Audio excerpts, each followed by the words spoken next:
आज का दिन हम सभी भारतवासियों के लिए गौरव का दिन है।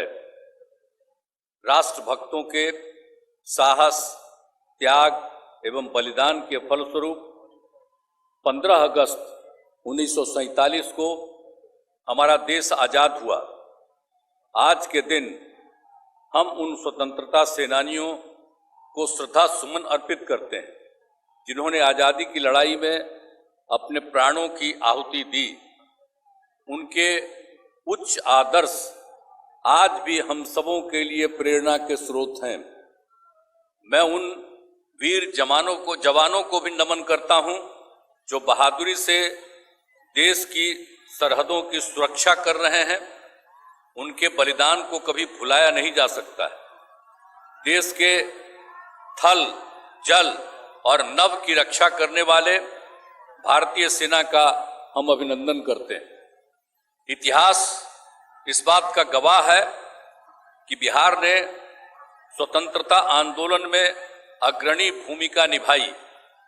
बिहार के लोगों ने हमेशा राष्ट्र निर्माण में बढ़ चढ़कर हिस्सा लिया और देश में लोकतंत्र को मजबूती प्रदान की।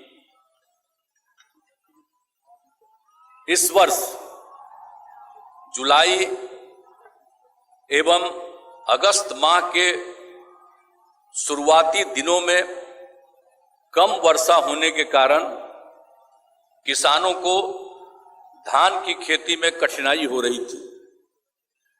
इसको देखते हुए राज्य सरकार द्वारा किसानों को राहत पहुंचाने का निर्णय लिया गया। इसके अंतर्गत पिछड़ा एवं फसलों की सिंचाई हेतु 75 रुपये प्रति लीटर डीजल अनुदान दिया जा रहा है। अब तक 96,808 किसानों को डीजल अनुदान दिया जा चुका है तथा आगे भी सभी इच्छुक लोगों को इसका भुगतान दिया जाएगा। सिंचाई के लिए प्रतिदिन 16 घंटे बिजली की निर्बाध आपूर्ति की जा रही है। कृषि कार्यों के लिए बिजली दर को पहले ही घटाकर 65 पैसे प्रति यूनिट कर दिया गया है, जिससे बिजली से सिंचाई करना लगभग 20 गुना सस्ता पड़ता है। जो किसान धान की रोपनी नहीं कर पाएंगे उनके लिए आकस्मिक फसल योजना के तहत कम अवधि की फसलें जैसे मक्का, कुल्थी, उड़द, तोरिया, मटर, भिंडी आदि के बीज निःशुल्क उपलब्ध कराने की पूरी तैयारी की जा चुकी है ताकि किसानों की कुछ न कुछ आमदनी जरूर हो सके। यद्यपि पिछले कुछ दिनों में वर्षापात होने के कारण कल यानी 14/8/2023 तक धान का कुल आच्छादन 89.15% हो गया। फिर भी जिन जिलों में रोपनी कम हो पाई है वहां किसानों को राहत देने के लिए डीजल अनुदान, 16 घंटे बिजली की निर्बाध आपूर्ति तथा वैकल्पिक फसलों के लिए निःशुल्क बीज की व्यवस्था की जा रही है। सभी थानों की व्यवस्था ठीक रखी गई है। हमारा उद्देश्य है कि जो लोग क्राइम करते हैं उन पर पुलिस अपना काम करे और कोई भी अपराधी बच न पाए। इसलिए हर थाने के कार्यों को 2 हिस्सों में, हम सब दिन बताते रहे हैं आप सब लोगों को, 2 हिस्सों में किया गया है। एक तो केसों का अनुसंधान, इन्वेस्टिगेशन ऑफ केसेस, और दूसरा लॉ एंड ऑर्डर में बांटा गया है, विधि व्यवस्था में। अब पुलिस बल की संख्या में बढ़ोतरी की गई है। पुलिस के लिए वाहन एवं अन्य आवश्यक संसाधन उपलब्ध कराए गए। अब एक आपातकालीन स्थिति से निपटने के लिए डायल 112 की इमरजेंसी सेवा प्रारंभ की गई है। इस व्यवस्था के अंतर्गत किसी भी प्रकार की आपातकालीन स्थिति जैसे अपराध की घटना आग लगने की घटना, वाहन दुर्घटना की स्थिति में या महिला, बच्चों एवं वरिष्ठ नागरिकों की सुरक्षा से संबंधित स्थिति में बिहार के किसी भी कोने से कोई भी पीड़ित व्यक्ति 112 नंबर पर निःशुल्क कॉल कर सकते हैं। सभी कॉल पटना स्थित कमांड एंड कंट्रोल सेंटर में प्राप्त होते हैं और आवश्यकतानुसार पीड़ित व्यक्ति को सहायता उपलब्ध कराने के लिए 15-20 मिनट के अंदर इमरजेंसी रिस्पांस वाहन घटना स्थल पर पहुंचा दिया जाता है। इस हेतु अब तक पहले चरण में पुलिस बल के साथ 400 डेडिकेटेड वाहन तैनात किए गए हैं, जिसके माध्यम से संपूर्ण पटना जिले तथा अन्य सभी जिला मुख्यालयों एवं शहरी क्षेत्रों में यह व्यवस्था कार्यरत है। इसके कॉल सेंटर का पूरा संचालन महिला पुलिस कर्मियों के द्वारा किया जा रहा है। इस काम में महिला पुलिस कर्मियों को सबसे अधिक लगाएं और कितना बढ़िया से महिला पुलिस काम कर रही है, ये देखने लायक है। हम तो कहेंगे इन लोगों को कि कभी कभी थोड़ा दिखा दीजिए कि किस तरह से महिलाएं सब काम, कहीं का भी कुछ घटना, कुछ भी जानकारी मिलती है और कितना तेजी से सारा काम करवाती है। तो ये देख लीजिएगा, हम जानते ना है महिला को पुलिस में हम कितना करवाए, 35% का आरक्षण कराए, और उसके चलते अब देख लीजिए महिलाएं भी पुलिस में कैसा कैसा काम अच्छा से कर रही हैं। ये बड़ी खुशी की बात है, इसलिए आपको हम बता रहे हैं।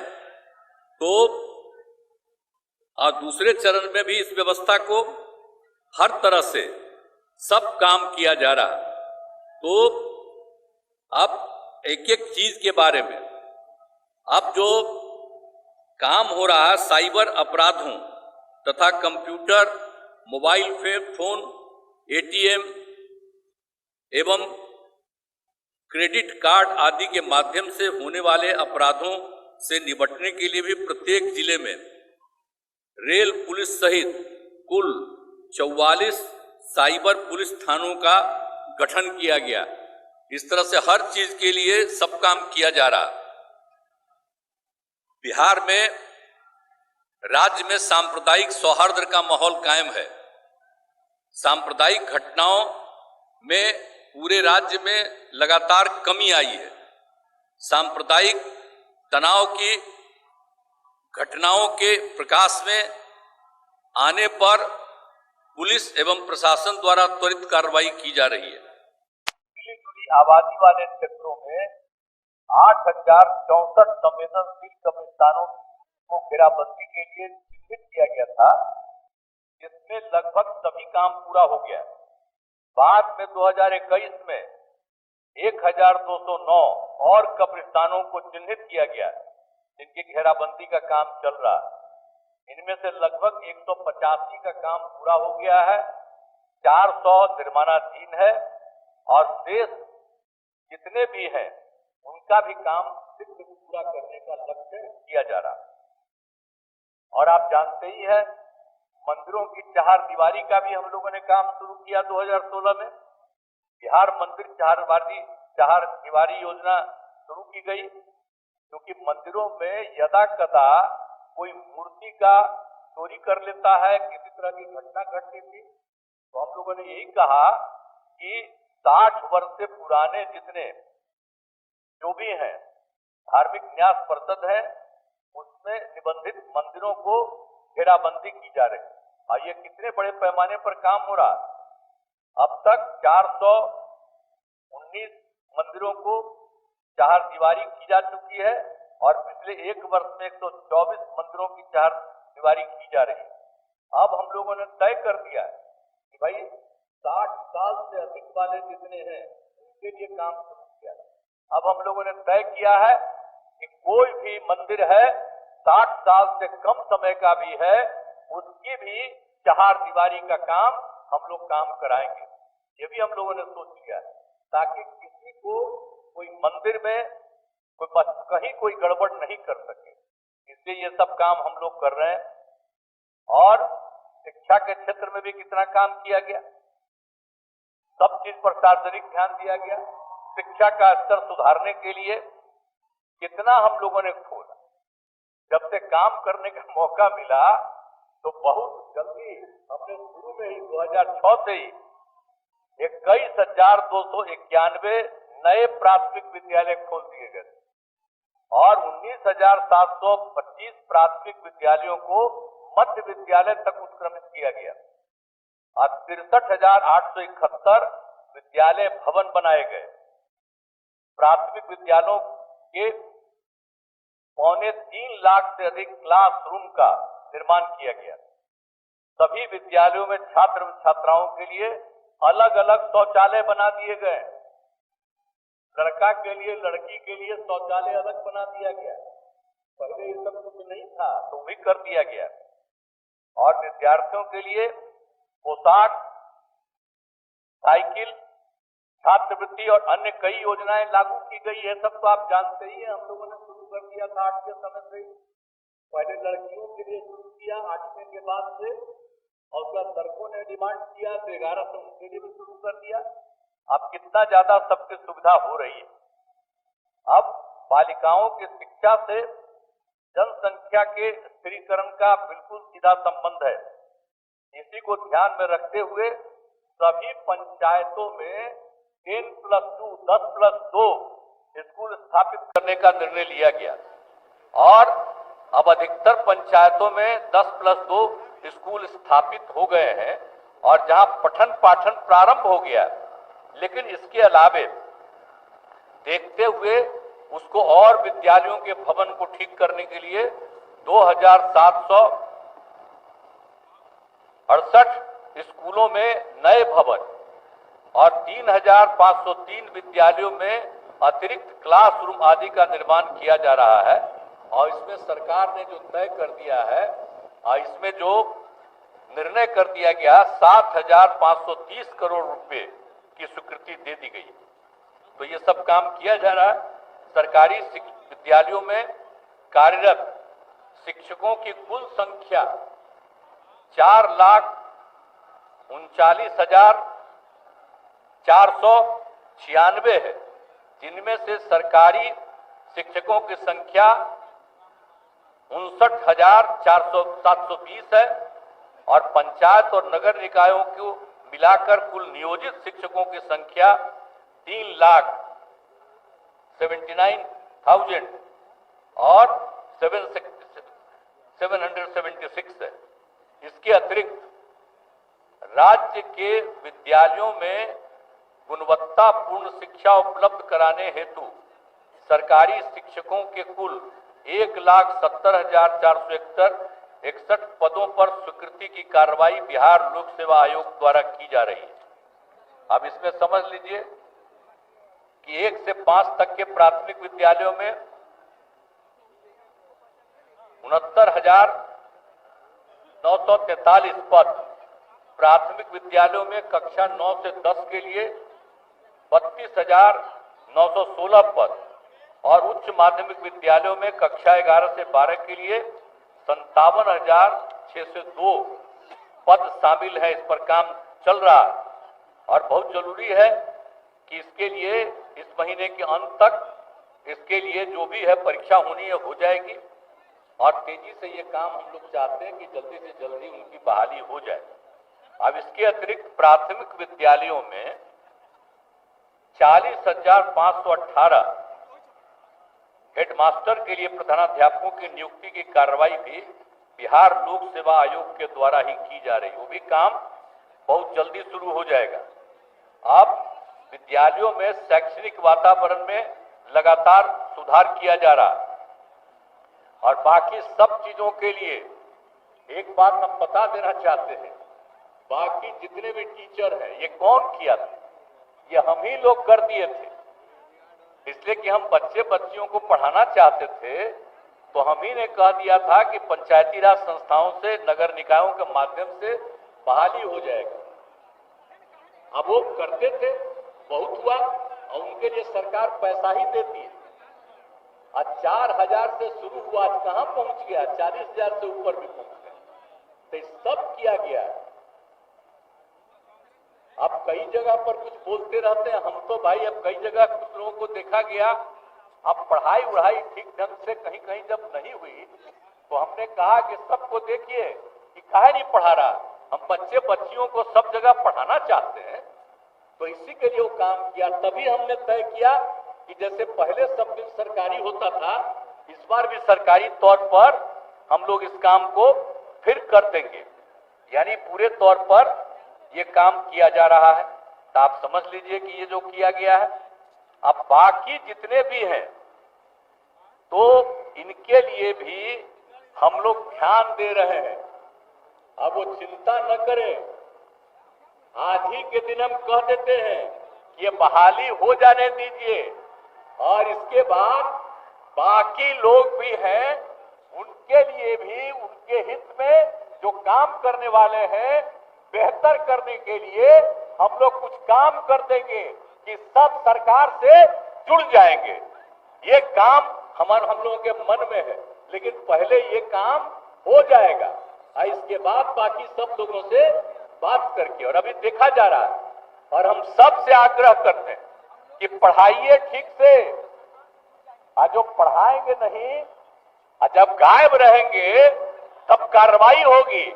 अब पढ़ाए रहिएगा तो सरकारी तौर पर भी आगे हम सोच करके करवाने के बारे में हम लोगों के दिमाग में बात है, वो सब करेंगे। तो इसलिए सब लोग मिल करके और सब जगह बच्चे बच्चियों को पढ़ाइए। ये पढ़ाना कितना जरूरी है। अब आजकल देख रहे हैं ना, पहले कितना कम बच्चे बच्चियां पढ़ते, आजकल अब संख्या कितनी बढ़ रही है।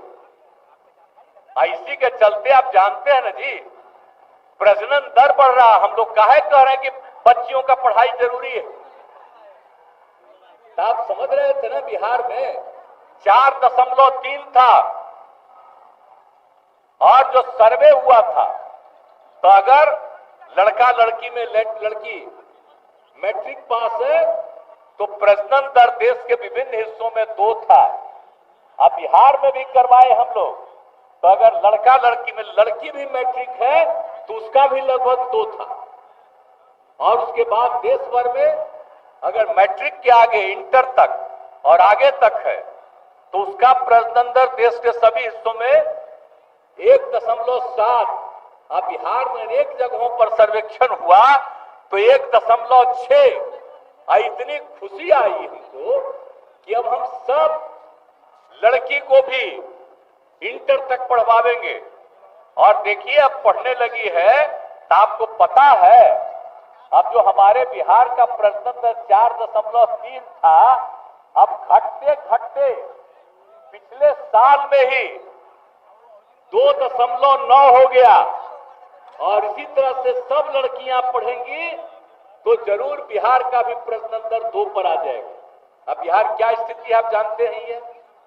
अब बताइए, हम लोगों का बिहार का तो 12वां नंबर पर न है जी, लेकिन आप जितना क्षेत्रफल है उसके हिसाब से, लेकिन आबादी जितनी ज्यादा है, जितने लोग हैं, जनसंख्या है, वो तीसरे नंबर पर। तो अगर अब ये पढ़ाई हो जाएगी और पूरे तौर पर, तो धीरे धीरे कुछ वर्षों में घटेगा और बिल्कुल सब ठीक हो जाएगा।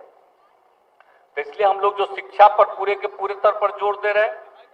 अब आप जान रहे हैं कि सबके स्वास्थ्य पर कितना काम कर रहे हैं, कि सबके स्वास्थ्य की चिंता है और उनके स्वास्थ्य के लिए सब इंतजाम हम लोग करवा रहे हैं। एक एक तरह से पूरे तौर पर काम कर रहे हैं। हर प्रकार से कितना ज्यादा काम किया जा रहा है आप सबको मालूम है। तो 24 घंटे जो भी प्राथमिक स्वास्थ्य केंद्र है, 24 घंटे रहना पड़ता है ताकि कोई किसी समय आए तो ये सब इलाज का काम किया जा रहा है। और एक बार और किया गया, 7 निश्चय 2 में एक और काम हम लोगों ने इधर कर दिया है, पिछले वर्ष से शुरू किया, और वो सुविधा एक कर दिया है कि भाई टेली मेडिसिन की व्यवस्था की जाए। जितने स्वास्थ्य उपकेंद्र हैं उसमें टेली मेडिसिन की व्यवस्था कर दी गई। अब वहां पर कोई मान लीजिए कोई बुजुर्ग है, कोई इधर से उधर जाने की स्थिति में नहीं है, तो वहीं पर अपनी बात को रखेगा और उनका पास जिला मेडिकल कॉलेज, अनुमंडल अस्पताल कि जितने चिकित्सक हैं वो वहीं से देख लेते हैं, परामर्श दिया जा रहा और इसके परामर्श का लोग कितना फायदा ले रहे हैं। अब इसके लिए हम लोगों ने पिछले ही साल में शुरू किया और अब हो गया है 7,800 स्वास्थ्य केंद्रों में टेली मेडिसिन की व्यवस्था हो गई। और आप जानते हैं मात्र एक साल के अंदर 75 लाख से अधिक लोगों ने इसका लाभ ले लिया। यानी जो बुजुर्ग है, महिलाएं हैं, खराब स्थिति में है, तो उसके चलते उसके इलाज का इस तरह से सुझाव दिया जाता था। ये सब काम किया जा रहा है हम लोग, और सब हम लोग कर रहे हैं। बाल हृदय योजना कितना करवा रहे हैं, आप समझ रहे हैं ना कि सब कुछ किया गया था कि जो भी था। अब इसमें चलते जितने लोग हैं हृदय में छेद के साथ जो जन्म होता है, अब उसका इलाज कुछ नहीं हो पाता, तो हम लोगों ने देख लिया कि भाई इसका इलाज होना चाहिए। वो कहाँ इलाज होता है, तो यही पता चला कि प्रशांति फाउंडेशन के सहयोग से गुजरात के अहमदाबाद में अवस्थित सतसाई अस्पताल में इसका इलाज लोग मुफ्त में करता है। वहां ये पता चला तो हम लोगों ने तय कर दिया कि इसके पीड़ित जितने होंगे उन सब लोगों को यहां से वहां भेज दिया जाएगा। अगर 6 साल से ऊपर उम्र है तो एक आदमी को साथ भेजेंगे, आने जाने का पैसा, उसको रहने का हर तरह का इंतजाम के लिए पैसा। और अगर 6 साल से कम उम्र का है तो कम से कम 2 लोग जाएं। तो ये सब के लिए सब इंतजाम किया जा रहा है। आप समझ लीजिए कि इसके लिए हम लोगों ने बहुत पैसा दिया। 10,000 रुपया प्रति व्यक्ति की दर से सहायता भी दी गई। अब उसके चलते आप समझ लीजिए कि बहुत इलाज हुआ। 703 बच्चे बच्चियों का इलाज हो गया वहां से। अब जब वहां भेज रहे थे तो हम लोगों ने यह भी तय किया कि हमारे जो पटना में है Indira Gandhi institute of technology IGIC, तो हमने कहा कि यहां भी इसका इंतजाम करिए। तो इसके चलते अब यहां पर इसका इलाज शुरू हो गया। हृदय के छेद वाले से जन्मे बच्चों का उसका इलाज यहां शुरू हो गया। और आप जान लीजिए कि अब 161 बच्चों का इलाज यही हुआ। फिर जो केंद्र का IGIMS है उनसे भी हम लोगों ने आग्रह किया कि यहां पर काम शुरू करिए, तो वो भी अब शुरू कर दिए। तो वहां भी 24 बच्चों का इलाज हो गया। तो आप सोच लीजिए कि इस तरह से जो भी पीड़ित लोग हैं हृदय में छेद के साथ जो जन्मे हुए लोग, ऐसे लोगों के इलाज के लिए और सब तरह से हो जाए ताकि वो जीवित रहें और आगे बढ़े। तो ये काम भी हम लोग करवा रहे हैं, किसी चीज को छोड़ नहीं रहे। और आप जानते ही हैं कि बड़े पैमाने पर मेडिकल कॉलेज और अस्पतालों की स्थापना की गई है। पहले तो मात्र बिहार में 6 सरकारी था, अब बढ़ करके 11 मेडिकल कॉलेज अस्पताल कार्यरत है और 13 नए मेडिकल कॉलेज निर्माणाधीन है। अब हम लोगों ने सोचा कि भाई हम तो तय कर दिए कि जिला तक वाले को करेंगे, और देखा कि भाई जिला तक पर तो सबका होगा, वो आगे हो जाएगा। लेकिन जो प्रमंडलीय मुख्यालय है तो प्रमंडलीय मुख्यालय 9 है, तो उसमें 8 जगह पर मेडिकल कॉलेज है और बन रहा। तो एक ही के बारे में पता चला कि सहरसा में नहीं है। तो अब तय कर दिया है हम लोगों की सरकार ने कि सहरसा में भी मेडिकल कॉलेज की स्थापना की जाएगी। और आप जानते हैं हम लोग बिहार में कितना ज्यादा कर रहे हैं। सबसे पुराना क्या है आप जानते ही हैं, पटना मेडिकल कॉलेज हॉस्पिटल, ये सबसे पुराना। कितना इलाज होता था। बिहार का दूसरा है दरभंगा का DMCH। तो हम लोगों ने क्या तय किया, भाई बिहार जो पटना मेडिकल कॉलेज हॉस्पिटल है इसको 5,462 बेड की क्षमता का हम लोग निर्माण करने की शुरुआत कर दी है। एक हिस्सा पूरा हो गया है लगभग। आइए जल्दी से जल्दी हम चाहते हैं, जरा सोच लीजिए इस देश में किसी भी मेडिकल कॉलेज में इतनी बड़ी क्षमता नहीं है जो हम लोग बिहार में पटना मेडिकल कॉलेज हॉस्पिटल का कर रहे हैं। भूलिएगा नहीं, पटना मेडिकल कॉलेज हॉस्पिटल, तो उसका हम लोग इतना बड़ा काम करवा रहे हैं, अभी हो जाएगा तो कितनी सुविधा हो गया। पहले पटना मेडिकल कॉलेज हॉस्पिटल कितना अच्छा रहा, आज कितने लोग इलाज के लिए आए, दूसरे राज्यों के, दूसरे देशों के सब होते थे। अब धीरे धीरे उसको और हम लोग बढ़ाएंगे। इसके बाद हम लोगों ने यह भी तय कर दिया कि पटना का दूसरा दरभंगा, तो दरभंगा की भी संख्या हम बढ़ाएंगे 2500 बेड का, उसके बारे में हम लोग निर्णय ले लिए। अब इसके अलावे आप समझ लीजिए कि IGIMS Indira Gandhi institute of medical sciences Patna में भी 2500 बेड का, ये जो IGIMS है हमारा, उसको भी 2500 बेड का कर रहे हैं। और NMCH Nalanda medical college hospital Patna city वाला, उसको भी 2500 बेड का, और श्री कृष्ण मेमोरियल कॉलेज और हॉस्पिटल मुजफ्फरपुर वाले का, उसको भी 2500 बेड का, और Anugrah Narayan Magadh medical college hospital गया वाले को भी 2500 बेड का करेगा। और आपको बता दिए हैं कि दरभंगा वाले को भी DMCH Darbhanga medical college hospital को भी 2500 बेड का करेंगे। ये सब तो काम कर रहे हैं। और आपको मालूम है कि आपको पता है कि एम्स बना, आप सब सॉरी IGIMS बना पटना में।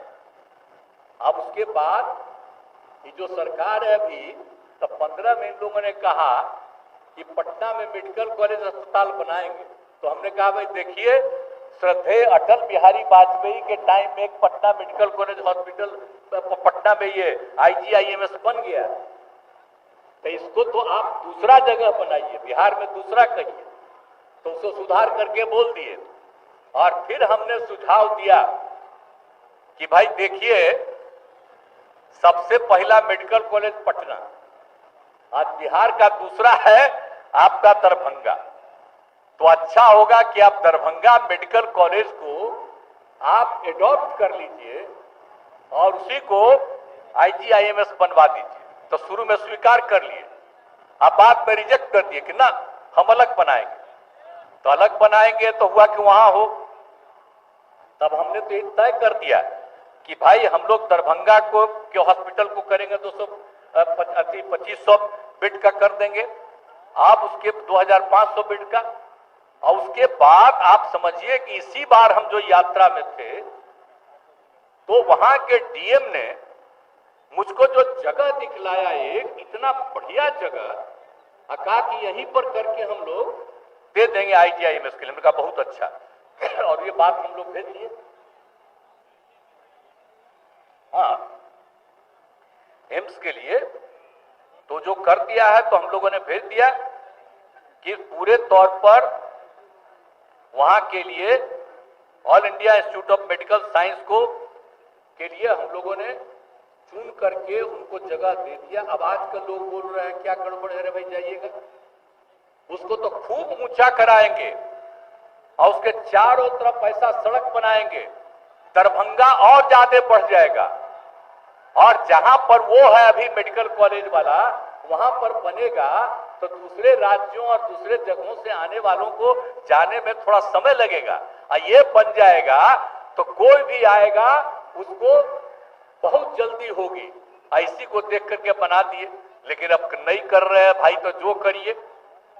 हमने तो सारे पत्रकारों से हमसे पूछा था कल, तो हमने कहा कि एक बार हम अनुरोध करेंगे सारे पत्रकारों को कि एक बार चल करके जो जगह हम लोग चुन लिए हैं, और वहां के DM ने बताया, और इतना बढ़िया जगह चुना है, और जो काम किया जाएगा, हाथ जोड़ के प्रार्थना करेंगे आप लोगों से कि एक बार चल के देख लीजिए, वहां का भी हो और यहाँ का भी, सब देख आइएगा और उसको छपवा दीजिए। वैसे तो आप लोगों पर तो प्रतिबंध न है जी, आप सब चीज छाप सकते हैं, ये तो प्रतिबंध न ऊपर से लगा दिया गया है, सबका बात थोड़ी छाप सकते, एक तरफा छपरा।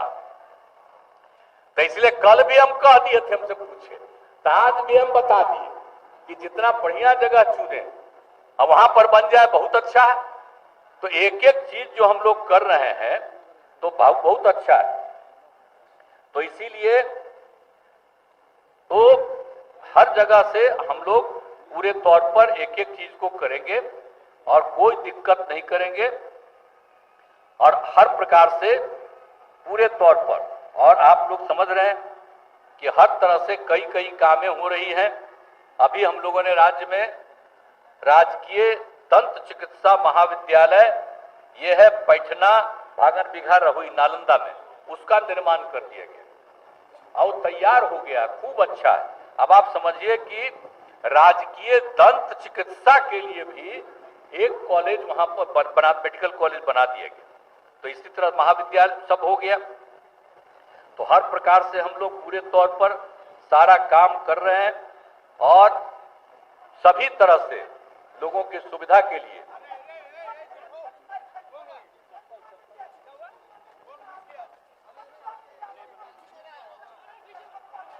क्या कह रहा है?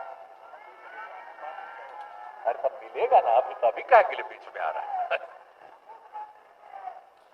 अब इसी प्रकार से और आधारभूत संरचना का विकास हुआ है। सड़कों पुलों का निर्माण, तो आप सबको तो मालूम है कि कितना सड़क पुल सबका निर्माण अब पहले से ही जो किया था, सबसे दूर का 6 घंटा, अब हम लोगों का लक्ष्य है कि 5 घंटा में पहुंच जाए। अब कितना ज्यादा हम लोग बनवा रहे हैं आप देख लीजिए। बाईपास से लेकर के एक एक चीज का सब तरह का निर्माण किया जा रहा है। और आप लोगों को मालूम है ना कि एक एक काम क्या क्या कर रहे हैं हम लोग। आप पटना में दीघा से दीदारगंज तक जेपी गंगा पथ का निर्माण, तो इसकी शुरुआत तो हम 13 में करवा दिए। एक हिस्सा लास्ट ईयर बन के तैयार हुआ और दूसरा हिस्सा और आगे बढ़ गया, वो कल हम लोग कराए। अब आप लोग सब जानते ही हैं, वहीं पर आप पत्रकार लोग थे। अब कितना बढ़िया बन रहा है और उसको और उधर भी पूरब भी आगे और पश्चिम भी आगे करवाएंगे। तो इतना बढ़िया होगा। तो हम लोग तो एक एक काम कर ही रहे हैं हर चीज के लिए। और पूरा तौर पर जो जेपी गंगा पथ है उसको पूरब में आगे बढ़ा देंगे हम लोग। ये बख्तियारपुर से आगे से ताजपुर का पुल जो बन रहा है उसके लिए, और पश्चिम तरफ में आरा और छपरा का पुल जो बना हुआ है वहां तक इसको बढ़ा देंगे। तो कितनी सुविधा होगी उत्तर बिहार से दक्षिण बिहार आने में और कहीं भी जाने में, कितनी सुविधा होगी। और जानते ही शाम में रात में कितने लोग देखते रहते हैं, जहां पहले बना तब, अब दूसरा बना तब। तो इसीलिए सब काम हम लोग तेजी से कर रहे हैं। और आप जानते ही हैं कि हम लोग महिला सशक्तिकरण और महिलाओं के विकास के लिए काम कर रहे हैं। हर प्रकार से आप सबको हुआ है। आप जानते हैं प्रारंभिक शिक्षक में भी महिलाओं को 50% का आरक्षण हम लोगों ने दिया। अब उसके आगे सब जगह 35% कर दिया है। आपको सबको मालूम है कि पुलिस में भी 35%, बाकी सब सरकारी सेवा में महिलाओं को 35% हम लोगों ने कर दिया। तो कितना ज्यादा सुविधा हम दे रहे हैं। लड़का लड़की सबके उत्थान के लिए काम हम लोग कर रहे हैं। तो आप हम लोग यही काम करते हैं और पूरे तौर पर जो पूरा तौर पर काम किया है हम लोगों ने हर तरह से, तो सब तरह से कर रहे हैं। और जीविका का तो हम नामकरण किए, स्वयं सहायता समूह इतना कम था कि हमने देखा और फिर हम घूम करके तो हम कहे कि नहीं भाई इसको करना चाहिए ज्यादा संख्या में। तो ज्यादा संख्या में हम स्वयं सहायता समूह का गठन और उसका नाम दे दिया जीविका, और उसमें महिलाएं जीविका दीदियां कहलाती हैं। अब कितनी संख्या बढ़ गई, बहुत नाम मात्र की थी और अब संख्या कितनी बढ़ गई, करीब करीब जीविका के अंतर्गत 10,47,000 स्वयं सहायता समूहों का गठन हो गया और भी बढ़ेगा। और इसमें 1,30,00,000 से भी अधिक महिलाएं जुड़ करके जीविका दीदियां बन गई। हम सबसे मिलते रहते हैं, जाते रहते हैं। अब कितना विकास हो रहा है। और उनका काम हम बढ़वाते जाते हैं। और इस बार जो हम घूम रहे थे जनवरी फरवरी में, उनका काम को और आगे बढ़वाने में लग गए। तो हम लोग सोच लीजिए, अरे हमको तो बिहार को विशेष राज्य का दर्जा मिल जाता तो और आगे बढ़ता, लेकिन इन लोग तो विशेष राज्य का दर्जा दिए ही नहीं।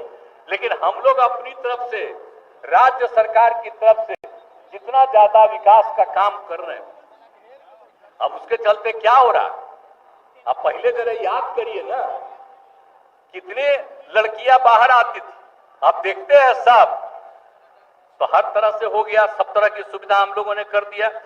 आजीविका दीदियों का भी इतना ज्यादा हम लोगों ने काम कर दिया, और एक सतत जीविकोपार्जन योजना हम बनाए थे बीच में, कि खास करके जितना हम लोग बना रहे थे स्वयं सहायता समूह, तो कुछ बहुत ही गरीब परिवार रहता था, वो इसमें आता नहीं था बाहर, तो इसलिए हम लोगों ने एक स्वयं सतत जीविकोपार्जन योजना की शुरुआत कराई। अब उसमें ये शुरुआत करा दिया कि भाई जरा देखिए, उन लोगों को प्रेरित करिए, और उन लोगों को विशेष मदद देने के लिए हम लोगों ने 1 लाख तक के मदद का कर दिया था शुरू।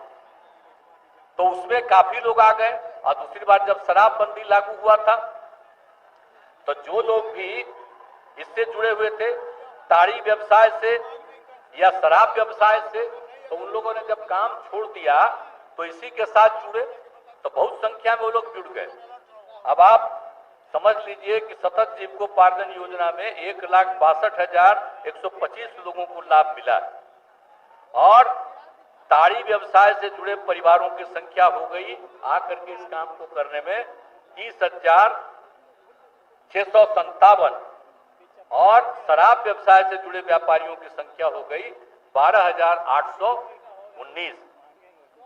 अब हमने सोच लिया, आप जानते ही, हम इसी बार शुरू में जो घूम रहे थे, तो हमने कहा भी 1 लाख तक का मदद कर रहे हैं, अब और आगे बढ़िए, अब 1 लाख नहीं, अब हम लोग सबको 2 लाख रुपया तक का मदद सरकार की तरफ से देंगे, ताकि ये और गरीब गुरबा तबका का आदमी खूब आगे बढ़े।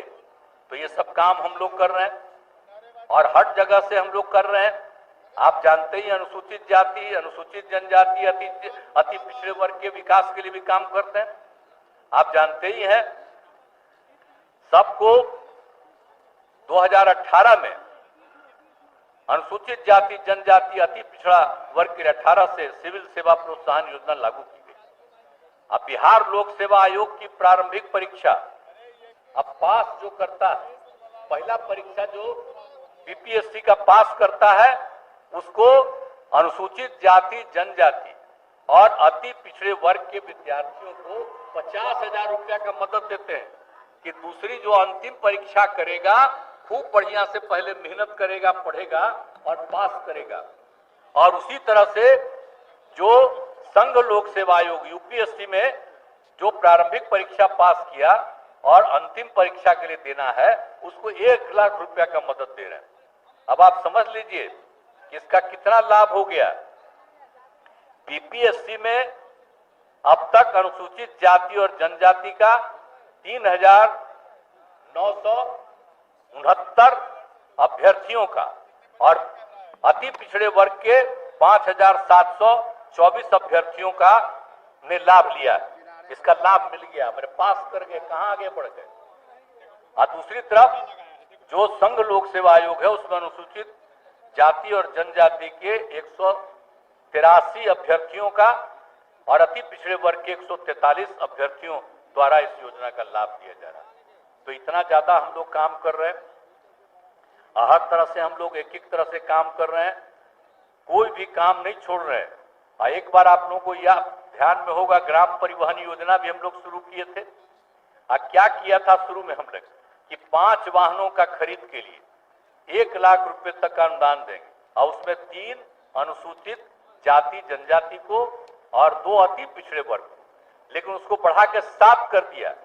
अब 7 अनुसूचित जाति, 4 अनुसूचित जाति जनजाति के लिए और 3 कर दिया इनके लिए, अति पिछड़े वर्ग के लिए। तो इस तरह से अब अनुसूचित जाति जनजाति में 24,821 और अति पिछड़े में 18,285 युवाओं को इस योजना का लाभ मिला।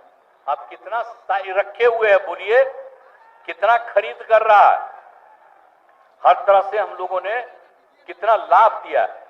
अब कितना ज्यादा लेकर के वो चला रहा है, वाहन चला रहा है, सब कुछ को कितना लाभ मिल रहा है। अब इसी तरह से अल्पसंख्यक वर्ग के लिए भी बहुत सारा काम किया गया है। अब आप जानते ही मदरसा सुदृढ़ीकरण योजना 18-19 से लागू है।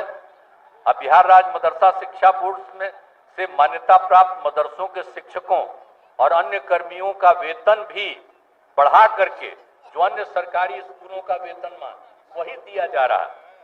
और उसी तरह से सुन्नी और शिया वक्फ बोर्ड की जमीन पर बहुउद्देशीय भवन, मुसाफिर खाना, विवाह भवन, व्यावसायिक भवन, दुकान, मार्केट कॉम्प्लेक्स का निर्माण कराया जा रहा है। अब आपको मालूम है ना, यहीं पर है सुन्नी वक्फ बोर्ड का अंजुमन इस्लामिया हॉल। ये कितना पुराना जगह पटना में था। हम लोग जब पढ़ते थे कॉलेज में, उस समय भी उस पर जाते थे, आगे भी जाते थे, तब उसका कितना विकास करा दिए। अंजुमन इस्लामिया हॉल को जाकर के देखिए कि नए सिरे से भव्य इमारत के रूप में बनाया गया है। अब उसी तरह से पटना सिटी में शिया वक्फ बोर्ड के लिए भी जमीन है, उस पर काम चल रहा। तो पूरे तौर पर मुस्लिम परित्यक्ता सहायता योजना मिलती है, जो उस महिला को छोड़ देता है, जिसको छोड़ देता है, तो उसके लिए हम लोगों ने पहले 10,000 रुपया का राशि देना शुरू किया और 17 से हम लोग इसको 25,000 रुपया कर दिए और इसमें 14,967 महिलाओं को सहायता मिल गई। तो हर तरह से हम लोग काम कर रहे हैं। हर घर नल का जल का योजना पूरा हो गया। कौन सा काम नहीं हम लोग कर रहे हैं, हर प्रकार से। और इसमें क्या किए थे, 50% का काम, चूंकि जहां आयरन है, आर्सेनिक है, फ्लोराइड है, लोक स्वास्थ्य अभियंत्रण विभाग से कराते थे और बाकी काम पंचायती राज संस्थाओं या नगर निकायों का।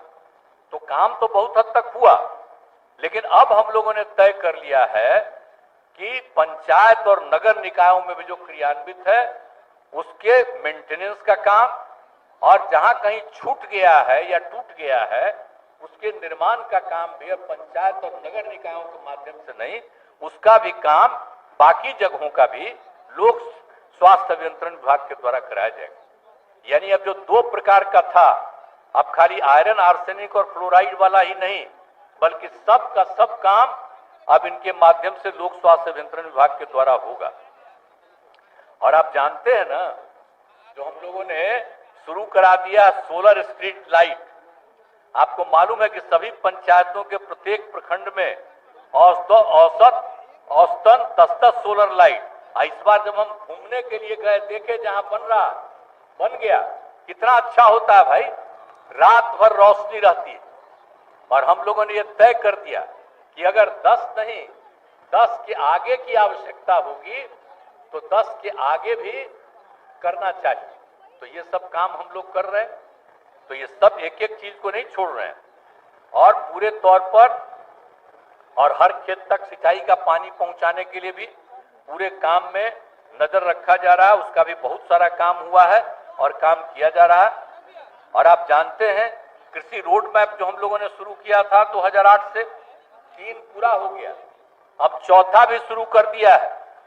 अब इसके लिए आप समझ लीजिए कि तीनों कृषि रोड मैप होने के बाद धान, गेहूं एवं मकई की उत्पादकता पहले के मुकाबले में दोगुनी हो गई है। साथ ही दूध, अंडा, मांस, मछली उत्पादन में काफी वृद्धि हुई। अब इसके बाद भी आप समझ लीजिए 2.5 गुना बढ़ गया मछली का उत्पादन पहले से। अब 5 साल के लिए और हम लोगों ने जो चौथा कृषि रोड मैप, चतुर्थ कृषि रोड मैप की शुरुआत करा दी है। इसमें आप जान लीजिए कि 1,62,268 करोड़ रुपए की योजना है। अब इसके बाद आप समझ लीजिए कि आप जानते हैं कि 75% लोग इन्हीं सब चीजों पर बिहार के निर्भर हैं। अभी जो कृषि रोड मैप से उनका भी कितना विकास हुआ, कितना ज्यादा हो रहा है, सबको फायदा। तो ये सब काम भी करवा रहे हैं। इसलिए आपको हम बता रहे हैं कि हम लोग तो भाई, देश आजाद है। अब बिहार की आजादी की लड़ाई का भी बहुत बड़ी भूमिका रही है अब बिहार में हम लोगों को काम करने का मौका मिला तो हम सब लोग मिल करके बिहार के विकास के लिए भी और काम कर रहे हैं और हर जगह से नौकरी और रोजगार की व्यवस्था की जा रही है। एक भी काम नहीं छोड़ा जा रहा, हर तरह से किया जा रहा।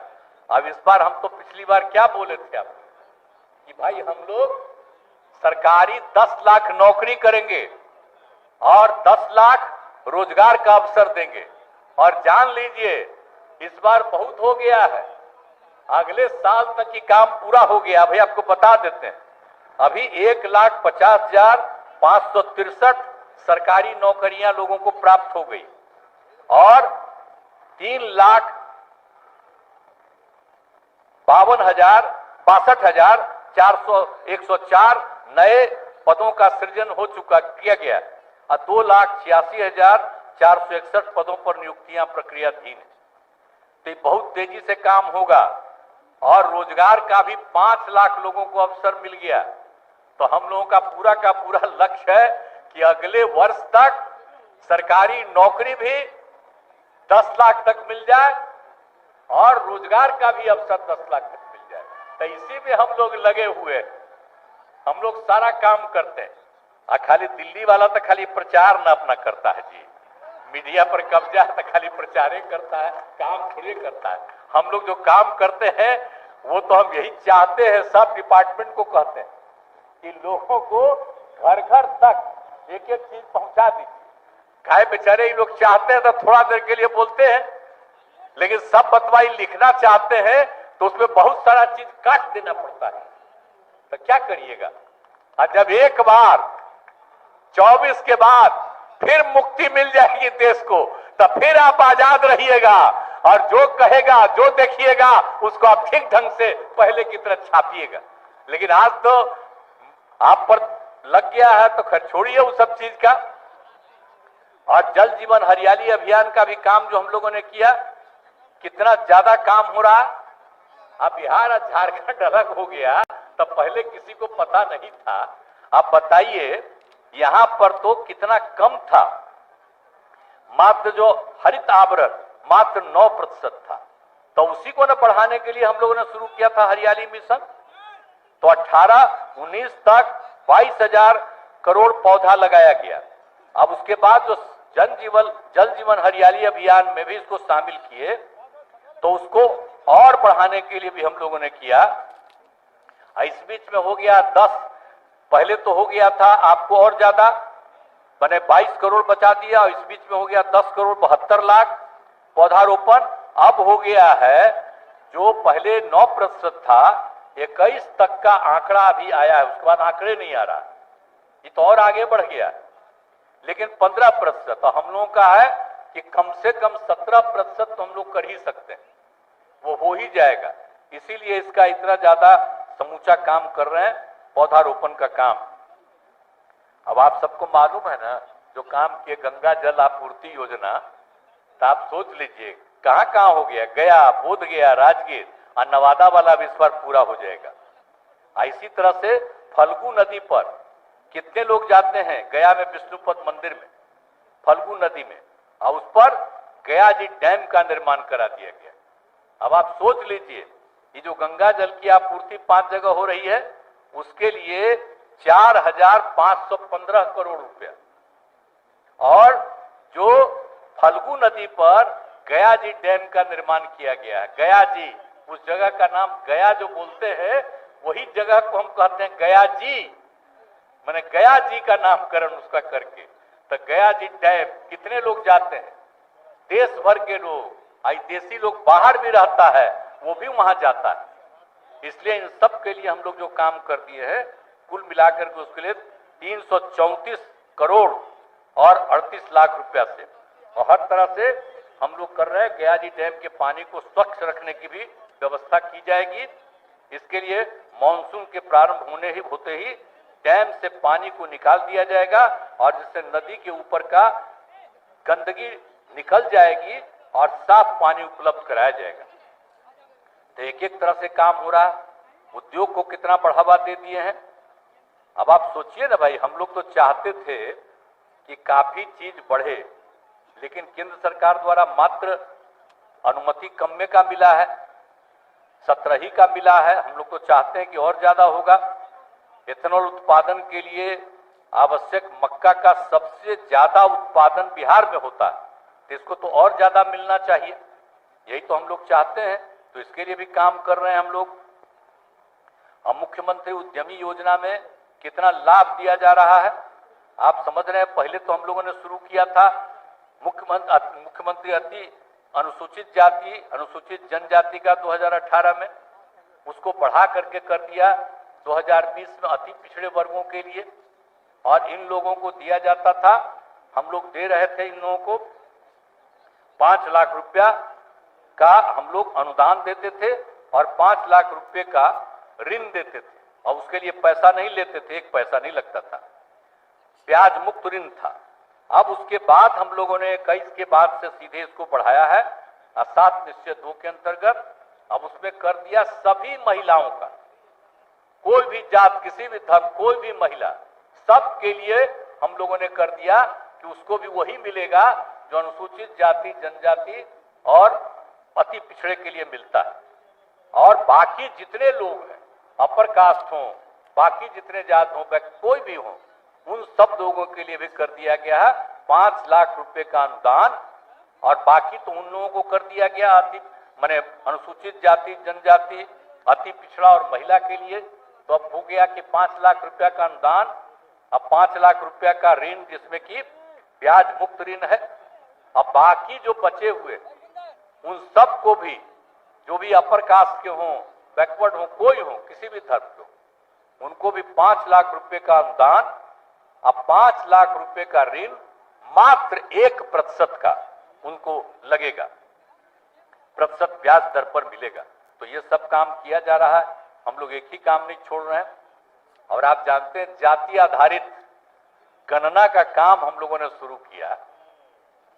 सारे हम लोगों के विधानसभा विधान परिषद में हमेशा इस बात को 19 में भी 20 में भी कब नहीं कहते थे, सभी पार्टियों के लोग मांग करते थे कि जाति आधारित जनगणना होनी चाहिए। तब 2021 में तो हुआ ही नहीं है, लेकिन सभी पार्टी के लोग मिलकर के केंद्र से मिले कि भाई जाति आधारित जनगणना होनी चाहिए। वो एक्सेप्ट नहीं हुए, वहीं से कहा गया कि जो मन में आवे राज्य में करे। तो राज्य में फिर सभी पार्टियों ने मिल करके बैठ करके निर्णय लिया और इस काम को शुरुआत कर दिया जाति आधारित गणना का हम लोगों ने 2022 से।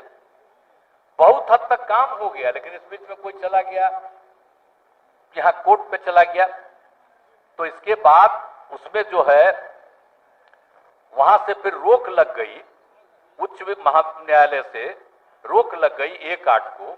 मैंने पहले रोक लगा था कि नहीं होगा, बाद में हुआ कि नहीं, इस पे जो भी दिया था उसको स्वीकार नहीं किया और फिर राज्य सरकार को अनुमति दे दिया कि हाँ करिए। तब वो काम भी लगभग अब पूरा होने जा रहा है। तो आप समझ लीजिए जाति आधारित गणना हो जाएगा। तो जाति आधारित गणना में कौन किस जाति का है, एक एक चीज की जानकारी होगी, चाहे अपर कास्ट हो, पिछड़ा हो, अति पिछड़ा हो, अनुसूचित जाति हो, जनजाति हो, हिंदू हो, मुस्लिम हो, किसी भी धर्म को मानने वाला सबको होगा। और उसके साथ साथ हम लोगों ने सर्वसम्मति से तय किया है कि सबकी आर्थिक स्थिति, इवन अपर कास्ट के हों या किसी भी जाति के हों, किसी भी धर्म के हों, उनकी आर्थिक स्थिति का भी जायजा लिया जाएगा। और जिनकी आर्थिक स्थिति ठीक नहीं है, उनकी आर्थिक स्थिति को सुधारने के लिए और मदद दी जाएगी, यही सोच करके उसके लिए अलग योजना बनेगी। तो हम लोग ये काम कर रहे हैं, तो सबके हित में काम कर रहे हैं, तो ये सब काम भी कर ही दे रहे हैं। आपको हम यही कहना चाहते हैं कि हो जाएगा। तो इसीलिए अब जो भी काम हम लोगों को करना है करते रहेंगे और राज्य के हित में ये सब काम हम कर रहे हैं। और आप सब लोग आज यहाँ पर आए हुए हैं और कितनी बड़ी संख्या में सब लोग उपलब्ध हैं, हमको देख करके इतनी खुशी हुई है। आप सब लोगों को देख करके मैं आप सब लोगों का अभिनंदन करता हूं, जो इतनी बड़ी संख्या में सब लोग, आप सब लोग उपस्थित हैं। आप पत्रकार भी भारी संख्या में उपस्थित हैं, मैं सबका अभिनंदन करता हूं। और इसके बाद अब मैं अपनी बात को समाप्त करना चाहता हूं। तो सरकार की कामना है कि समाज में सद्भाव एवं भाईचारे का वातावरण कायम रहे तथा पर्यावरण का संरक्षण हो, सभी चुनौतियों के बावजूद हमारा राज्य प्रगति के पथ पर अग्रसर है। हमारा अतीत गौरवशाली है और विरासत समृद्ध है। हम उसी ऊंचाई को फिर से प्राप्त करना चाहते हैं। आइए स्वतंत्रता दिवस के शुभ अवसर पर हम सब यह संकल्प ले कि बिहार को राष्ट्रीय स्तर पर एक खुशहाल राज्य के रूप में स्थापित करने के लिए अपना सहयोग प्रदान करेंगे। इस अवसर पर एक बार पुनः सभी बिहार वासियों को और यहाँ जितने लोग मौजूद हैं सबको मैं शुभकामनाएं देता हूं। जय हिंद, जय हिंद, जय हिंद।